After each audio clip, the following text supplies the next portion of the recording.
Aku percaya doa itu seperti tetesan air yang jatuh di atas batu, pelan, nyaris tak terdengar.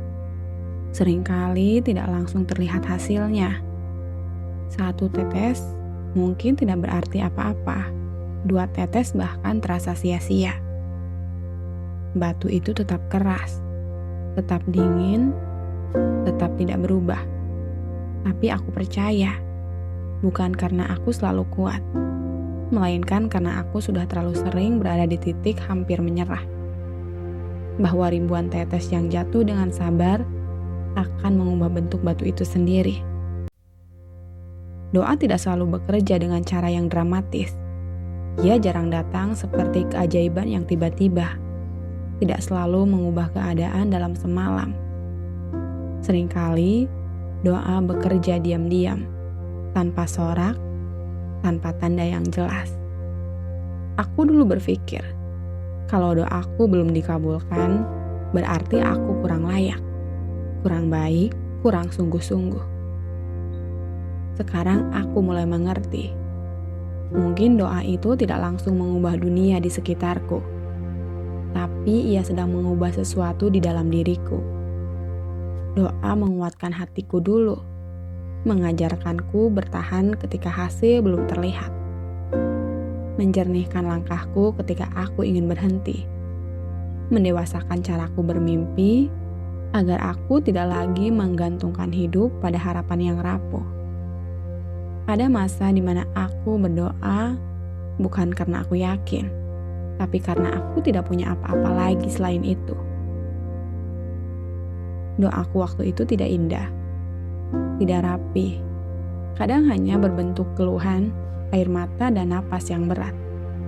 Dan mungkin justru disitulah doa paling jujur itu bekerja.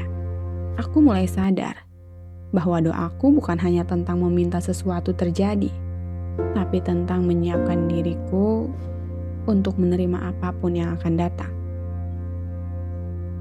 Perlahan, tanpa aku sadari, aku berubah. Bukan karena mimpiku yang langsung tercapai, tapi karena aku menjadi sedikit lebih kuat untuk berjalan lebih jauh, sedikit lebih sabar untuk menunggu, sedikit lebih berani untuk tetap bertahan meski pernah jatuh berkali-kali. Sampai suatu hari, aku menoleh ke belakang dan menyadari sesuatu yang mengejutkan. Bukan hanya mimpiku yang bergerak, aku juga telah berubah cukup banyak untuk benar-benar memikulnya. Keyakinan bahwa mimpiku bisa terwujud bukan angan-angan kosong. Itu bukan tanda aku tidak realistis. Itu tanda jiwaku belum mati. Masih ada bagian dari diriku yang berani berkata, aku ingin hidup yang lebih baik. Meski aku tahu jalannya panjang. Meski aku tahu hasilnya tidak instan. Meski aku pernah merasa terlambat. Dan aku belajar satu hal penting.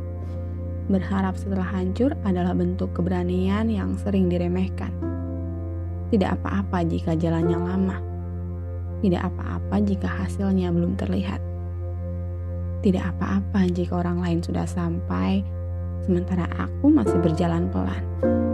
Aku percaya, selama aku masih berdoa, masih melangkah, masih hidup di dalam diriku sendiri, itu berarti prosesnya sedang berjalan.